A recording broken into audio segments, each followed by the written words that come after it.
Hello everybody, it's Kirsty. You know me, I'm looking at crimes through the lens of astrology, criminal astrology or forensic astrology. Today we're going to start looking at one case which is going to lead to another and another and another and another. So we're looking at the disappearance of Susan Powell, then the subsequent murder of her children, and then suicide by her husband. Her children were killed at the hands of her husband, Joshua Powell, after she'd been missing for ages. So, Susan Powell went missing on the 6th of December 2019 in West Valley City, Utah. She was 28 at the time. Basically, I have many charts. I have many charts to look at, but the first one is December the 6th, 5 p.m. 2009, which was the very last time she was seen by an other independent source other than somebody in the family. So 5 p.m. was that time that Susan was last seen. At 12:30 on the 7th of December 2009, Joshua Powell got his boys out of bed and decided to go camping out in the middle of whoop-de-doo. They're not 100% sure whether Susan went with them or not, but they all seemed to vanish at the same time. In fact, the police were called and because they seemed to all disappear at once. Joshua came home with the two boys and Susan wasn't with him. So that was on December 6th and 7th, like I said, and then the murder-suicide was on the 5th of February 2012. And Joshua had killed himself and their two young boys, Charles and Braden. What he did was he was having a custody, he was getting to see them just through the custody of the grandparents, Susan's parents. The lady who was with the DHC or whoever it is walked the children towards the door. They ran up to the door to see their dad.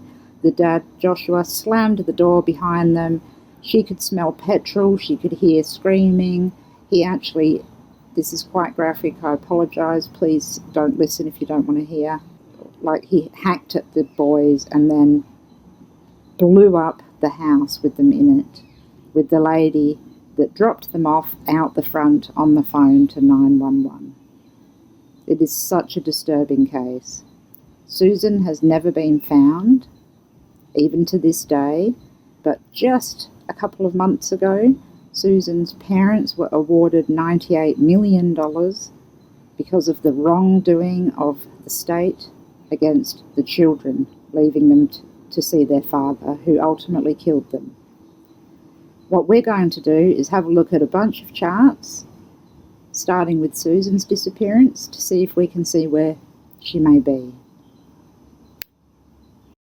So I have many charts here, but it's okay because we're not going to have to look at a million different points, because amazingly everything points exactly where you'll see in a moment. Okay, so this is the 6th of December, 5 p.m, the chart where Susan was last seen. Then 12:30 p.m. that evening, a.m, I apologise, when the sporadic camping trip occurred. Then we have 5 p.m. the next day when Joshua gets home from this sporadic camping trip with the children. Spontaneous, I should say. Then we have a bunch of other dates that are a little later. A GPS was fitted to his vehicle by police and they tracked certain areas that he went to. He went to dumps and other strange unknown areas. On the 18th of December 2009 at 10:19 he visited a dump. At 9:56 p.m. he visited another one, and at 10:29 he left his home, his father's in Washington. So we have a bunch of these charts at the beginning, and then a few more into it when he has not been accounted for. And obviously a lot of investigation's gone into this, but the GPS tracking is where I'm really interested, because the mapping coincides very, very well with it. So to start off with, we're going to have a look at the very last time Susan was seen by somebody other than Joshua or anybody that is to do with it. She was seen by her friend at 5 o'clock. Her friend went over there, had lunch. Apparently Joshua made them pancakes. There's been a rumour that he actually tried to poison Susan. We're not sure about that. I can look at that, obviously. But she was sleepy. She had a sleep. She woke up. They had dinner. And then apparently later on he decided they'll go camping in the middle of the freezing cold night. So 5 p.m. Susan vanishes. Let's have a little look. This is the ascendant. As always, the ascendant is the victim in the situation. So that's Susan. It is Gemini, and Gemini is ruled by Mercury over here, right next door to Pluto, I must say, in the 7th house at 1 and 2 degrees. So the ruler of Susan is in the house of the relationship, or the suspect, the partner. That's not a good sign. Now, Sagittarius is the perpetrator, therefore Jupiter is the ruler of the perpetrator in this as well.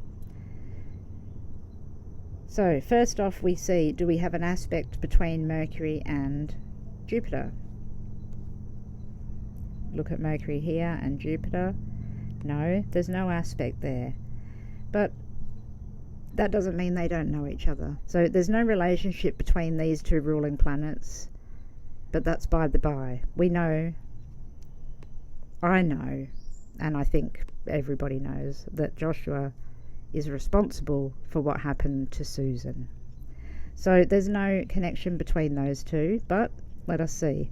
Mercury is in Sagittarius, so its dispositor is Jupiter. So there is actually another connection between them. So they're not connected by aspect, but they are connected by dispositorship. Okay. The co-ruler of Susan, being the moon, is in Leo in the 3rd house, next door to Mars. It is conjunct the end of the matter. This shows me that there was an emotional, violent outburst. That's quite clear. An emotional, violent outburst occurred.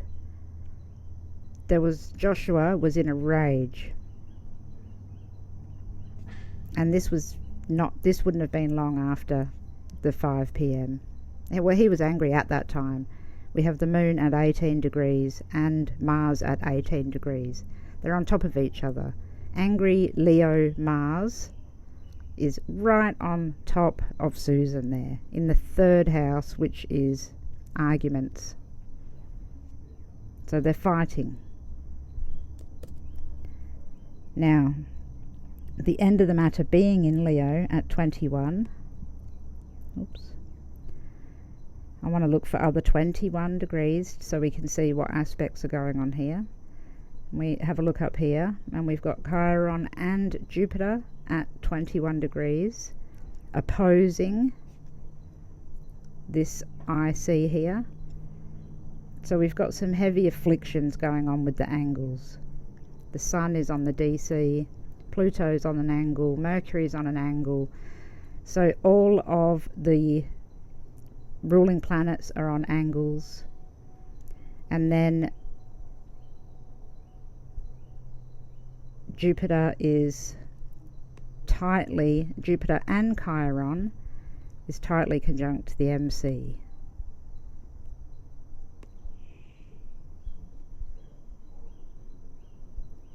Now, what this shows me here with this suspect area, the 7th house, Mercury, two people did something with Susan, and it's usually brothers, cousins, relatives, quite often siblings. There is a rumour that his brother was involved, and his brother actually committed suicide, so that is very possible. Pluto there.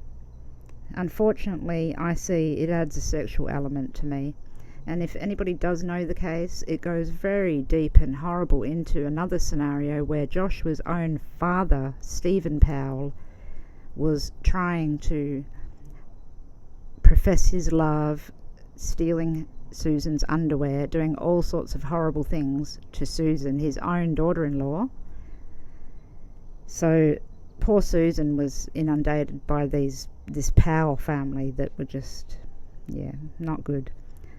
This is this area here. There's sexual things, and it's like a family pass around. It's horrible. It's a horrible thing to look at here. Okay. So we'll note these important points: 21 degrees Aquarius, 16 Saggy, 21 Leo, 18 Leo, Gemini. Saturn is at 3 degrees of Libra, and Neptune is right next to those other planets there as well. So we've got a little stellium here. Anyway, we're going to just move forward through some other charts, and then we'll backtrack again, and we're going to get a really big picture. So bear with me. We're going to move on to the next chart. Now this is the chart for when he decided to spontaneously go camping in the middle of the night, take the boys out in the freezing cold. Very strange, very suspicious. 12:30 on the 7th. So here we see, sorry, I'll just get my pen.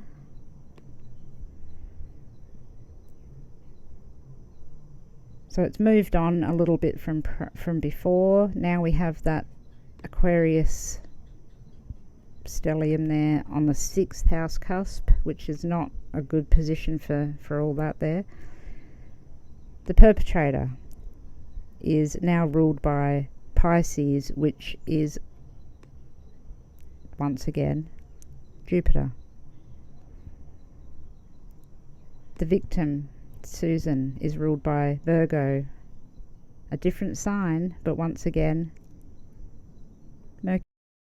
Mercury, as you can see here, is really close to Pluto now, and it's in the 4th house of the end of the matter. So we have Susan residing in the home at this point in time.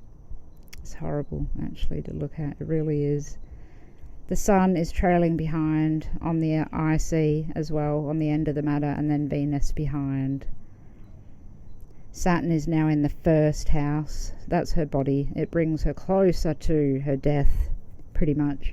And we have this Moon and Mars that was in Leo is now going from the 11th house into the hidden 12th house. So at 12:30, something hidden is going on.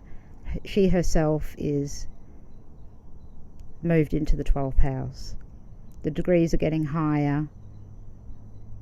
The other ruler of her is in the 4th house. The 4th house, the 8th house, the 12th house, it is not good for secrets and for keeping things a secret. So there's things going on at this point in time. It's not just a camping trip to go camping. Absolutely not. There's no indication here of going on a fun camping trip. The end result is basically trying to get as far away as humanly possible to do the deed, I believe. Whoops. The end of the matter is also ruled by Jupiter now. So we have the perpetrator and the end of the matter being the same planet, Jupiter. So to me, Jupiter really is the suspect in this set of charts. Now, I'm going to flick through a few more charts that I've done just to show you these areas, and then we're going to go to a map. The mapping is extremely interesting. As I said, this is the first part only, and I'm going to get into it a whole lot deeper. But I really feel as though this could possibly lead somewhere. Now we have the very next day. Joshua gets home with the boys from camping without Susan. So we have the same Gemini as the day before at 5 o'clock and Sagittarius. So Mercury and Jupiter once again ruling both people. Mercury is in the 7th house again as it was the day before, but now Pluto is in front of it. Mercury is behind Pluto. She's deceased by this point in time, in my opinion. When Mercury was in front, I think she was alive. Now Mercury is behind. She's passed away. So by 5 p.m. on the 7th of December, I believe she's absolutely passed away.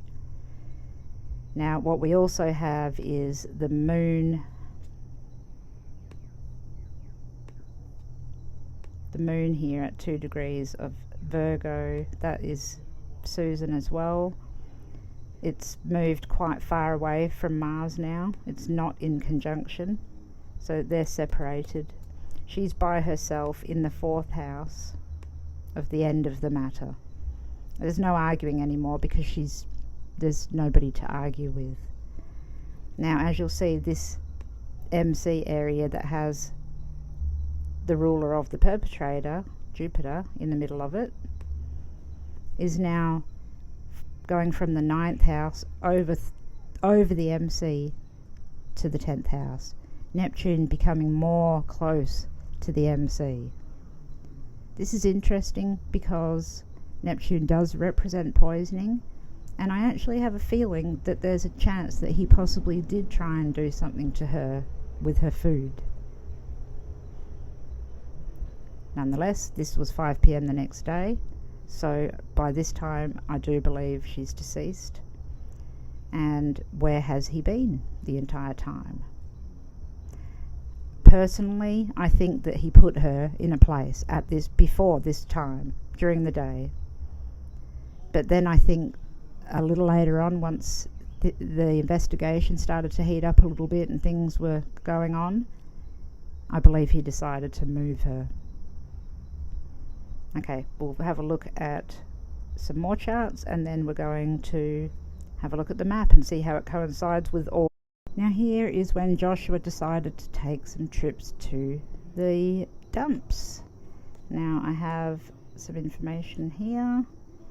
Dumpster drops. The GPS tracker tracked him all over the place. I'm going to show you this in a minute.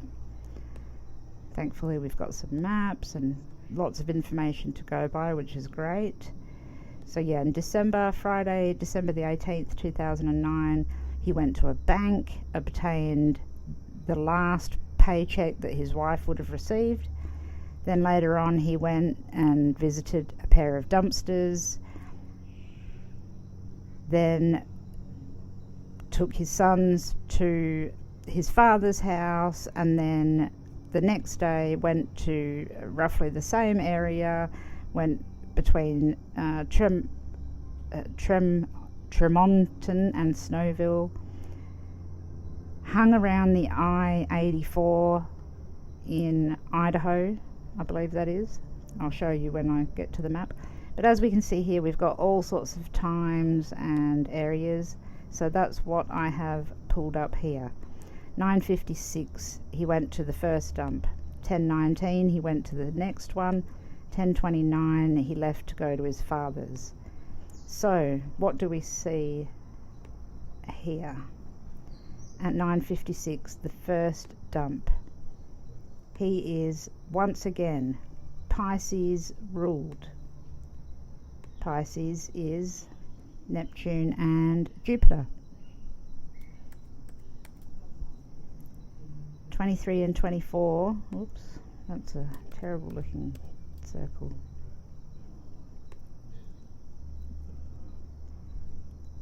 So now we can see that Chiron, Jupiter and Neptune have gotten close together, and they are now on the DC. The perpetrator is at this 28 degree Aquarius, ruled by Saturn at this point in time, but also with Pisces in the 7th, so we've got some Jupiter there too. So Saturn we have in the 7th house, it's squaring Pluto, doesn't look great. The 2nd house is actually interesting because I think we're going to find that shows that he possibly was disposing of body parts. I do believe that he was disposing of evidence and body parts. I don't think that Susan is in one place. I think that she's in a few different places, sadly. And I think that the evidence is spread throughout an area as well. So this is, this chart itself is when Joshua goes to the dump. So Susan's not really involved in this chart. This is about what he's doing. So he is driven by Leo, 28 degrees Leo. That fire, that fiery drive to change something. And this is on the 18th of December. This is when I think that he started to move Susan. This is all opposing this area here. So he was the ruler, he was Jupiter before. Now it's really close to Neptune, which is deception and lies and actually things being caught up with you. So he's got to do something quickly. Being in the 6th house, it gives me a sense that he needs to move her, he needs to get rid of her, he needs to put her in other places so she can't be found. Now, the moon co-rules him at this point in time, because really it's his chart. It's at 27 degrees of Capricorn, heading to 29. Within an hour or so, it'll be at 29 degrees. And making a harsh aspect to the ascendant, which is him. So there's all sorts of nasty little things going on at this point. But once again, when we get to the map, I'm going to show you what I think happened at this point in time. Let's just remember that we've got this axis here, Mars in the 12th house in Leo, and Neptune, Jupiter, Chiron in the 6th house here. The moon's in Capricorn, Pluto's at 2, 27 degrees Sun, 18, it hasn't changed very much at all, still very similar. We have Virgo rising now though, so once again Mercury ruling the ascendant and Jupiter ruling the descendant, that enemy. That Jupiter in Aquarius is very strong in these charts, this whole area here. Then move along to 1029 when he takes the kids and goes to his dad's house, and again really nothing much more has changed except for the angles. We now have the IC and the MC at 0 degrees. So the IC being at 0 degrees of Sagittarius is him thinking, I'm going to start a brand new beginning, brand new life, far away from here in Washington, at home with my family, with his dad, with his parents or brothers or whatever. The 4th house here, that's this. As we can see, these 3 planets, which the suspect is the ruler of Jupiter, as I mentioned a million times over, and the co-ruler of Neptune. Again, this area is important. So in every single one of these charts we have this bunch of planets here, and Jupiter and Neptune, or just Jupiter, representing the perpetrator, Joshua Powell. Now let's have a look at the maps. and see how this coincides. Here we have the road view of the map. Now I've gone out 210 miles to coincide with the last seen chart. Okay, so the last seen chart, 21 is the IC and Jupiter and the MC and Chiron. So I've gone 21 miles out and also 210 miles out. So as we go out here, that's that, and 200, sorry, ignore that. Okay. Now, this looks really confusing, I know, but what I did was I worked backwards again. Now, instead of just plotting the chart on the map, I worked out the areas where his GPS was pinging, where he went to, and what lines went through it. Just the same thing, but backwards.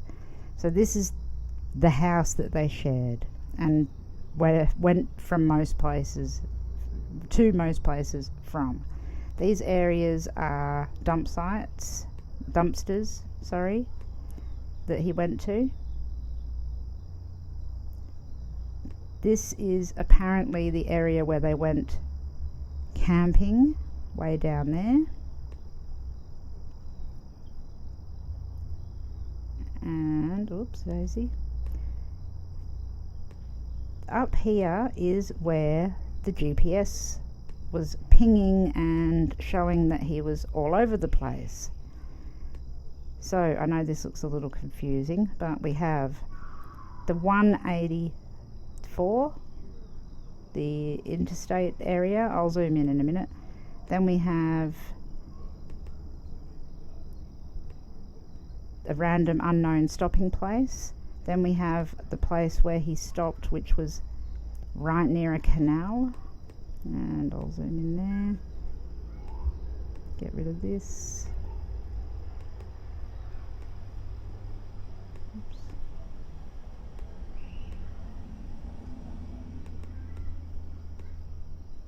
This canal here, he stopped just before it and just after it, I do believe. Then he travelled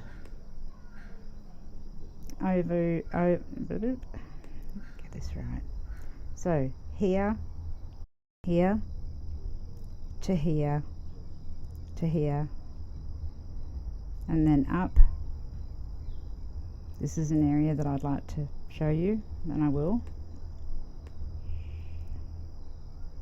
And then up to here, a rest area where he went to sleep for a while.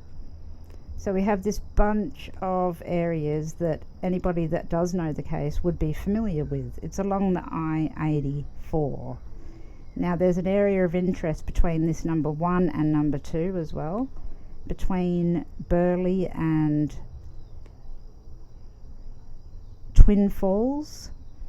They believe that there's other areas where he was pulling off on the side of the road. So these are the areas that he was pulling over onto the side of the road, okay? Now, the main area of interest with the person that made the podcast, Cold, which was really good, by the way, was the one that was going across the river, the canal stop, this one here. That one was interesting to him. It's interesting to me actually as well. But the most interesting thing to me is where these are placed. As you'll see here, here's the numbers. This is the directions, okay? This line here, 314 degrees, 317 degrees, 321 degrees, and 322 degrees. Right from the center of where they left, or where he left the house, okay? So that's exact degrees. Those degrees turn into 14, 17, 21, and 22, and over here, 29 of Aquarius. 21, 22, 24, 29 of Aquarius, right here. The perpetrator is 21 degrees of Aquarius.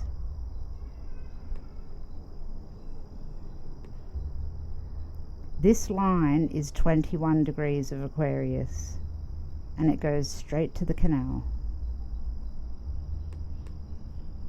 I have absolutely no doubt in my mind that a part of Susan or some of Susan is around or in this canal. But I don't believe she's whole. I believe that he has travelled and dropped things along the way. I've seen this in a chart before. I'm going to grab the chart out. Elizabeth Shelley.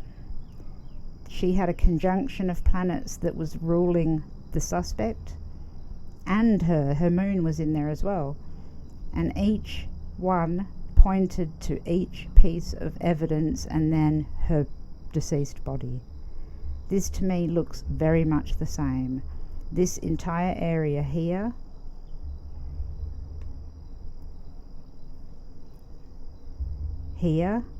when they decided to go camping,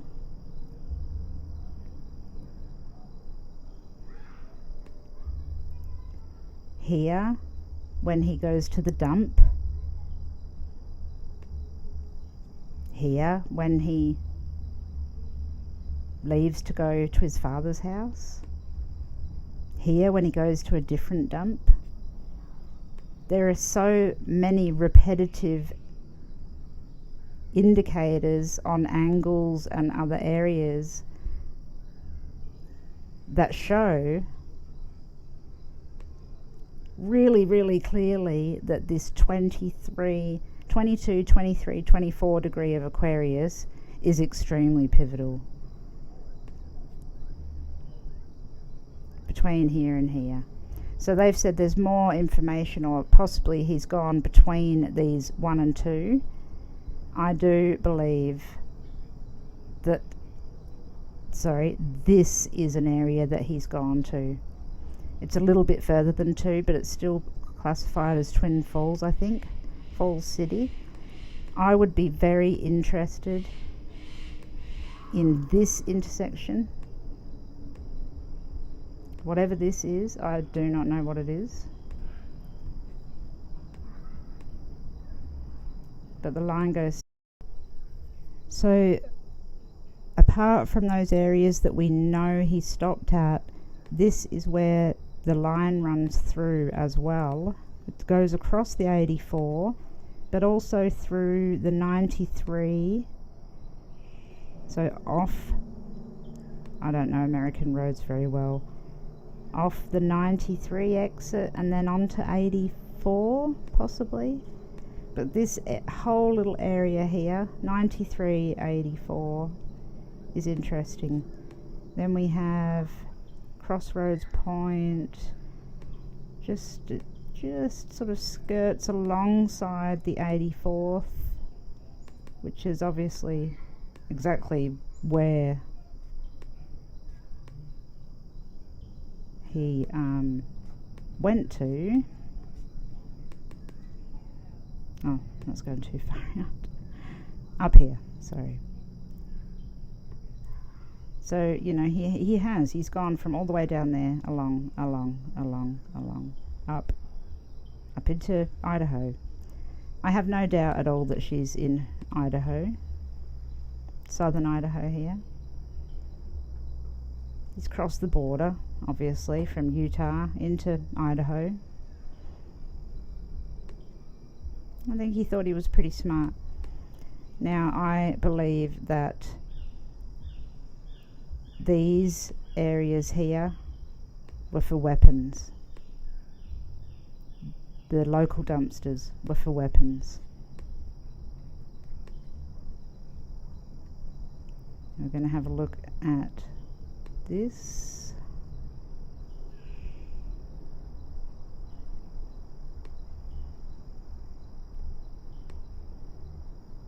Okay, 21 degrees is Jupiter, Aquarius, right on the MC, and the ruler of the suspect, the canal stop, I do believe that the bulk of her body, if not her torso, is in the canal. I believe it's possible that next to that, the stop before, is some items of clothing or ropes or something that is evidence or has restrained her. I then believe that this line here possibly contains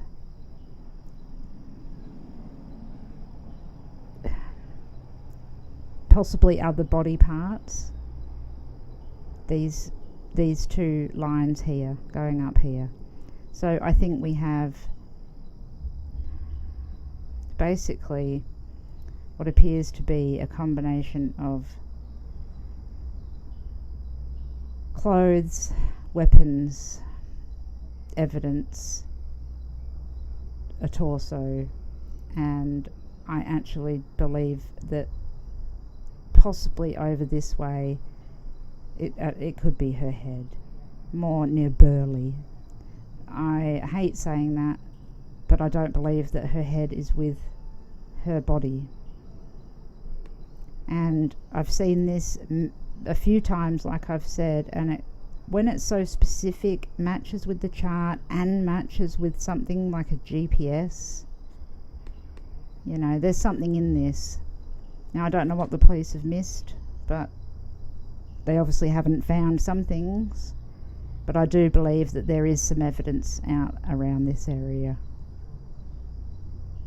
Okay, I'm going to leave it there for now. I am going to go a lot further into this. I'm going to look at Josh Powell's chart, the brother, the father, the whole of the family dynamics, and then actually look even further into exact areas, exact locations that I would be looking, apart from the ones I've sort of noted here. Like I said, this one here is of interest to me.